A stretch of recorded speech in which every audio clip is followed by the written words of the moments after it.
Bienvenue sur Top Invest, la chaîne des top d'investissement. Ici, on parle essentiellement d'entreprises de qualité. Avons-nous une opportunité d'investissement sur Algoquin? C'est la question de la Power and Utility. C'est la question à laquelle on va essayer de répondre en se basant sur l'état financier de la compagnie. Donc, je rappelle que ceci représente uniquement mon point de vue et non un conseil d'investissement. En fait, on n'a pas d'opportunité d'investissement ici. D'accord? On n'en a pas. Après, on va même aller vérifier pourquoi est-ce que je le dis. Pourquoi est-ce que je le dis? C'est ça le plus important. En fait, nous avons une compagnie ici qui exerce ici dans le secteur ici des utilities, d'accord, notamment l'électricité, l'énergie renouvelable, etc. Je parle de cette entreprise parce que je vous ai envoyé une note pour une analyse sectorielle ici concernant le secteur des distributeurs utility, mais slash eau, dont les distributeurs d'eau, etc. Ces entreprises-ci ont un besoin massif d'investissement dans leur infrastructure. Et elles s'amusent à vous payer un dividende. Et très souvent, vous tombez dans le piège d'acheter cette compagnie-ci parce qu'elle verse un dividende stable et croissant. Je n'ai jamais analysé cette compagnie-ci. Je sais qu'on me l'a demandé depuis très très longtemps et qu'aujourd'hui, on va dire que c'est facile à faire aujourd'hui, que non, ce n'est pas une opportunité d'investissement. Mais vous savez très bien que si vous appliquez exactement le calcul que moi je fais, qui est très simplifié, très simpliste, ici, vous allez trouver que cette compagnie-ci n'a pas... Il n'y a aucun investissement à faire ici. D'accord? Elle ne doit même pas d'avoir payé un dividende. Regardez ceci. Nous avons une compagnie ici qui a un revenu de 2 milliards. OK? Je regarde au niveau de la marge brute. C'est des utilities ici, donc service public, voilà. On en a besoin, on en aura toujours besoin, etc. Ils versent un gros dividende, machin, bref. D'accord? Actuellement, voilà, la marge brute est à peu près soutenable ici. Quand on regarde les net income, parce que c'est ça qui m'intéresse à la fin de la journée, vous remarquez quoi? Nous avons une entreprise ici qui a des net income aux alentours, voilà, à une explosion des net income entre 2019 et 2020 par là, 2021. Déjà, pourquoi? C'est la question qu'on doit se poser. Est-ce qu'on a fait des acquisitions? D'accord? Ou bien on a vendu un segment d'activité. Donc, il faut questionner le bien fondé de cette évolution-ci. Parce que par rapport à ce qu'on a en moyenne, il y a quelque chose qui est bizarre ici. OK? Allons même au-delà de ça. C'est bien d'avoir les net income, c'est encourageant, mais les net income ici ne servent à rien parce que c'est avec les free cash flow qu'on paye les dividendes. Or, les free cash flow, quand on parle des free, il n'y en a pas. Vous voyez tout ceci? L'entreprise n'a pas gagné d'argent, en réalité. Si vous prenez les 10 dernières années ici, je dis bien, si on prend les 10 dernières années, c'est une entreprise ici qui, en 1, 2, 3, 4, 5, 6, 7, perdu de l'argent pendant 7 ans.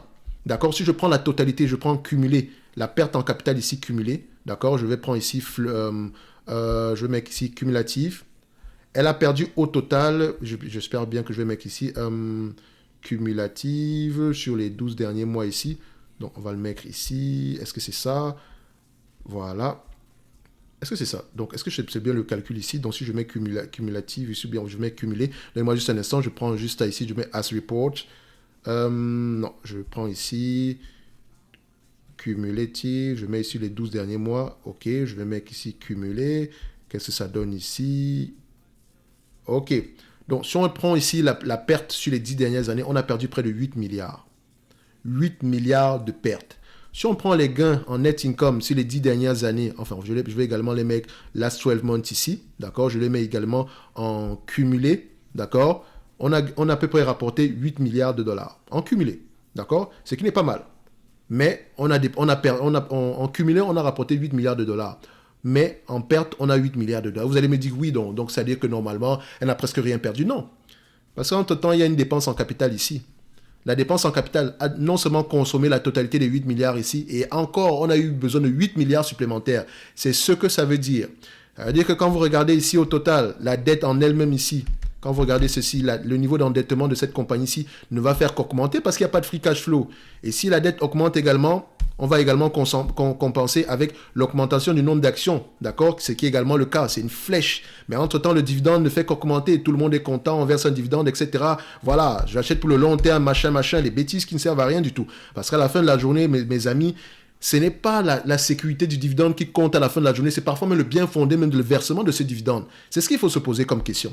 On revient toujours à ces niveaux-là. Parce que les deux sont le prix que vous allez payer pour une entreprise ici, en date d'aujourd'hui, doit également prendre en considération le bien fondé même du versement de ces dividendes. Aujourd'hui, vous avez un yield de 10%. Je rappelle qu'elle a coupé son dividende ici, de l'ordre de 80%. D'accord? Donc ça doit être ajusté, ce yield ici, peut-être même à 5%. Et encore, est-ce qu'elle devrait payer même ce dividende-là? C'est la question qu'il faut qu'on se pose. Est-ce qu'elle devrait payer ce dividende-là? D'accord? Parce que celui qui aurait investi sur cette compagnie-ci, en se basant sur le dividende ici, n'a rien. En fait, ceux qui ont investi en 2014, peut-être eux, ils ont récupéré peut-être leur 4%, peut-être leur somme de départ. Mais ceux qui sont arrivés là, ici, là, ils n'ont rien gagné. Vous ne gagnez rien du tout. En date d'aujourd'hui, il fallait acheter cette compagnie. Si je fais simple, hein, allons regarder les margins ici, normalisés, d'accord? On essaie de vérifier ici. Donc, normalisé ici, on a à peu près des net margins ici de 10%. Je les mets ici en termes de médiane. Je prends la médiane. On m'a posé la question de savoir pourquoi tu prends la médiane plutôt que la moyenne. En fait, la médiane me permet d'éliminer ce genre de variation extrême. Or, la moyenne aura tendance à épouser ce genre de variation extrême. Par exemple, si j'avais ici, disons, 400%, par exemple, de variation extrême. Donc, au lieu d'avoir du 16% ici, imaginez que j'avais 400% ici. Ça allait, et que je mettais appliquer la moyenne. La moyenne ici allait prendre en considération ce 400% là, c'est qu'elle allait fausser les résultats. Regardez ceci. Si je prends normaliser ici et que je mets par exemple la moyenne, d'accord, vous allez voir qu'on aura une information totalement différente. Regardez, la moyenne ici sur les 10 dernières années, ça peut être correct. Sur les 20 dernières années, ça peut être correct. Sur toute la période, ça peut être correct. Sur les 3 dernières années, vous voyez qu'on commence à avoir une certaine différence. La médiane étant là, la moyenne étant là. Or, la moyenne ici aura tendance ici comment on dit ça? La moyenne, comment on dit ça? Prend trop en considération les variations extrêmes. D'accord? Ça peut être ici temporaire. Or, la médiane te dit qu'ok, en médiane, on est ici, en moyenne, voilà, on est à 8,60%. Ok, sur les 5 dernières années, c'est assez correspondant. Non, les deux même vont ensemble. Parce qu'ici, il n'y a pas de grosses variations extrêmes. Mais je préfère la médiane ici. Parce que ça aplatit les variations extrêmes. Ok, quand je prends la médiane ici, sur les 10 dernières années, nous sommes à peu près nous sommes aux alentours des 8%.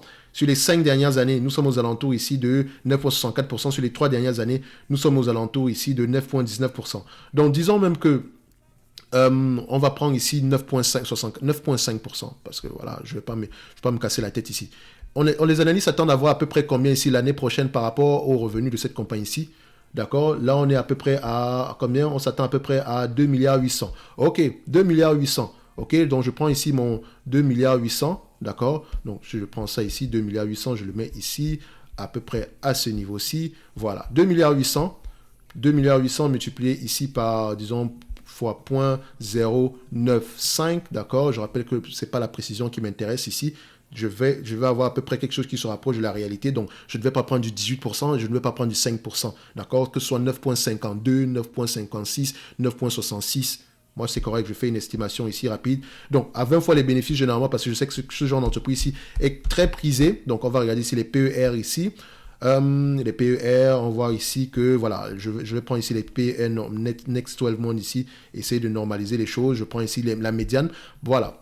Ici, on va encore parler de médiane et de moyenne. Si je prends la moyenne ici, qu'est-ce qu'on va obtenir? Si je prends la moyenne, on va obtenir quelque chose aux alentours de 18%.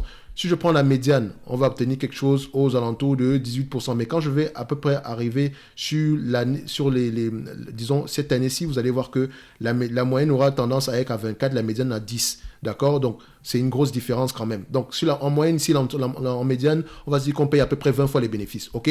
Donc, je paye 20 fois les bénéfices ici en date d'aujourd'hui pour cette compagnie-ci. Donc, on était à quel niveau? Voilà. Donc, fois 20 fois les bénéfices. OK? Ça fait 5 milliards 320 millions. Moins la dette nette. Et vous allez voir que dès que j'enlève la dette nette ici, il n'y a plus personne. On a 7 milliards de dette nette. Excusez-moi, mais il y a plus, ça va valoir zéro. Donc, si c'est le cas ici et qu'on a une grosse dette nette, je divise ici par 20, je reviens au début, mais je multiplie plutôt par 10. Donc, je me dis, OK, si je ne prends pas en considération la dette nette ici, je ne l'achète pas à plus de 10 fois les bénéfices. D'accord? Parce que je sous-entends ici que l'entreprise est trop endettée. Donc, idéalement, je l'achèterai à 10 fois les bénéfices. D'accord? À 10 fois les bénéfices ici, on a 2 milliards 660 divisé par le nombre d'actions.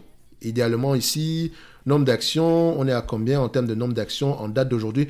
Nous sommes aux alentours de 678 si vous voulez, divisé par 678. Ça nous donne ici au total 4 $ l'action. 3,99 ou bien 4 $, c'est comme vous voulez. D'accord? Mais il faut également vérifier, est-ce que les résultats sont ici en dollars américains, dollars canadiens? C'est important à aller vérifier parce que sinon, on va avoir tendance à fausser ce résultat-ci. On est à combien ici? Dollars américains, c'est correct ici, là. OK? Donc, je vérifie encore. Oui, on est en dollars américains. C'est parfait. Donc, ici, je n'achetais pas cette entreprise à plus de 4 $ l'action. Et ça, c'est même à partir. Même si on était en 2022 ici, je n'aurais jamais acheté à 15 $. Jamais de la vie. Vu le niveau d'endettement de cette compagnie ici, je ne suis mal à l'aise. Et encore, on paie un dividende. On paie un dividende ici. Quand on regarde ici le versement du dividende ici, Common Dividend Pay ici, en tous les 12 derniers mois, c'est près de 300 millions en termes de dividendes, alors qu'en moyenne, vous rapportez à peu près 260 millions, 200 millions par là. Ça n'a pas de sens du tout. Pas de sens du tout. Encore, je peux encore l'évaluer en prenant en considération, bon, disons, ces actifs tangibles par action, s'ils ont également tendance à évoluer. On voit ici qu'on a à peu près 3 milliards en termes d'actifs tangibles par action. Ça peut peut-être être une meilleure façon de l'évaluer ici en prenant en considération les actifs tangibles par action. Donc, on a à peu près 5 dollars ici, 54 en termes d'actifs tangibles par action. Donc, actifs tangibles par action, ça veut dire ici qu'on prend uniquement les hard assets de la compagnie. Donc, on se dit ici que c'est une compagnie qui ne va pas s'échanger à moins que ses actifs en une valeur inférieure à la valeur totale de ses actifs. OK? Donc, en moyenne, est-ce que le prix est... On considère également une valeur d'actif qui a tendance à augmenter, ce qui est le cas présentement ici. Donc, quand on prend ici le price to tangible book value ici, qu'est-ce qu'on obtient? En moyenne, ici, c'est une compagnie qui s'échange très rarement à une fois ses actifs tangibles par action. Généralement 2 fois ses actifs tangibles par action. Actuellement, on vous le vend presque à 1 fois les actifs tangibles par action. On est à 1,2 fois. Donc, ça peut être une garantie supplémentaire ici pour me dire que cette entreprise-ci, voilà, au mieux... Idéalement, j'aimerais l'acheter à 4 dollars. Au mieux, je l'achète à 5 dollars en prenant en considération ces actifs tangibles par action, donc aux alentours de 5 dollars 54, tout en sachant que ces actifs tangibles par action ont également tendance à fluctuer. D'accord? Mais je ne vais pas payer 15 dollars pour cette compagnie-ci. C'était totalement visible dès le début. C'est pas juste aujourd'hui ce genre d'informations-là. Donc, allez légèrement au-delà du dividende. Et ça me permet de dire ici que toutes les entreprises qui exercent dans le secteur ici des utilities ou des services des services publics ici, toutes ces entreprises-là ont le même problème. D'accord? Elles doivent investir massivement pour leur croissance, pour améliorer les actifs, pour améliorer leurs infrastructures ici, parce que ce sont des infrastructures qui sont vieillissantes. Et très souvent, on va vous donner le dividende ici derrière, mais c'est un piège à la fin de la journée, parce que ce n'est pas durable. OK? Ne soyez pas un investisseur prêteur. Donc, quelqu'un qui investit parce qu'il compte avoir un dividende. Non. Investissez uniquement sur des entreprises qui ont la capacité d'avoir des bénéfices nets stables ou croissants dans le temps et qui peuvent se permettre de distribuer un dividende après avoir correctement évalué leurs besoins en capital de croissance et de maintenance. OK? Je dis bien de croissance et de maintenance. OK? Donc, ce n'est pas une obligation le dividende. Parfois, il vaut mieux ne pas le faire. Imaginez tout l'argent qu'ils ont dépensé en termes de dividendes ici. Ils paient en moyenne ici. On va faire simple. Hein. Voilà une entreprise qui a payé à peu près 300 millions en termes de dividendes ici. Donc, je prends ici sur les derniers mois ici. Donc, comment dividend paye ici je prends les 12 derniers mois. Je vais prendre ici en cumulé. D'accord? Cumulatif. En cumulé ici sur les 10 dernières années, ils ont versé près de 5 milliards. Disons même près de 6 milliards en termes de dividendes. 6 milliards en termes de dividendes. Et vous avez vu ici que le déficit en free cash flow ici est de 8 milliards. D'accord? Idéalement, on aimerait que ça s'équilibre. Donc, si on n'avait pas payé le dividende ici, on aurait pu avoir un déficit de 2 milliards. Vous voyez ce que ça veut dire? Qu'est-ce que c'est que ça? Et vous voulez que quelqu'un investisse dans ce genre d'entreprise-là? Donc, s'il vous plaît, si vous avez des compagnies de services publics dans vos portefeuilles, allez vous poser les bonnes questions. D'accord? Allez vous poser les bonnes questions. Parce que si ça n'arrive pas aujourd'hui, tôt ou tard, demain, ça arrivera. Ne vous inquiétez même pas par rapport à ça. Si les entreprises ne resserrent pas la vis, et quand on s'en va dans un environnement où les taux d'intérêt augmentent, ça devient de plus en plus difficile. Et je vous rappelle que si on refinance la dette ici, ça aura tendance à augmenter les taux d'intérêt. D'accord? Ce qui aura tendance à diminuer aussi le bénéfice net par action. D'accord? Je ne dis pas que ce sont des entreprises qui ne peuvent pas être rentables. Parce que si on enlève ici la dépense en capital de maintenance ici, etc., en dépense en capital de croissance ici, on pourra avoir quelque chose d'assez intéressant. Mais, elles n'ont pas le choix que d'avoir une dépense en capital de croissance ici. Tout simplement parce que l'infrastructure est vieillissante. OK? Et certaines ici ont tendance à aller investir dans les énergies renouvelables, etc. C'est une dépense en capital élevée. On va vous dire ici que oui, mais l'EBITDA ici, bénéfice opérationnel est élevé, etc. Oui, bénéfice opérationnel est élevé. C'est vrai. Mais ce n'est pas avec le bénéfice opérationnel que toi, on paye ton dividende. Ce n'est pas avec le bénéfice opérationnel qu'elle repaye la dette. Non. D'accord? On va se dire ici que si on prend la dette nette sur EBITDA ici pour cette entreprise, on va se dire que c'est 8 fois les EBITDA. Les amis, 8 fois les EBITDA. 5 fois c'est le maximum. Et encore, je n'ai même pas pris en considération la dépense en capital. Je vous ai dit net dette sur EBITDA moins le CAPEX. Et là, vous allez voir la magie. Boum. Moins 27. Moins 27, ça veut dire quoi? Ça veut dire que quand on a pris l'EBITDA moins le CAPEX, on a eu un chiffre négatif.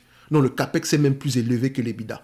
Donc, le CAPEX, dans la dépense en capital, consomme tout les bénéfices opérationnels avant impôts, taxes et dépréciation. Ce n'est pas normal. Ce n'est pas tenable. D'accord? Donc, demain, si ça arrive, si vous avez une compagnie de service public en portefeuille, vérifiez bien tout ce que je vous ai montré tantôt. D'accord? So, 10% de rendement, etc. Elle ne devrait même pas payer un dividende. Donc, je ne suis même pas obnubilé par ça. Faites des économies. Ça, c'est les gens qui ont dirigé cette entreprise-ci ont fait du mal à cette compagnie. Et en faisant du mal à cette compagnie, elles vous ont fait du mal à vous-même. Mais je pense que vous en êtes également responsable un tout petit peu. OK? Donc, ça peut arriver. Donc, maintenant, posez-vous les bonnes questions pour le futur. On va se donner rendez-vous sur la prochaine vidéo. D'accord? Idéalement, Algolkin, ici, c'est une compagnie qu'on n'achète pas plus que 5 $ à l'action. Si vous l'achetez même aujourd'hui, ça va.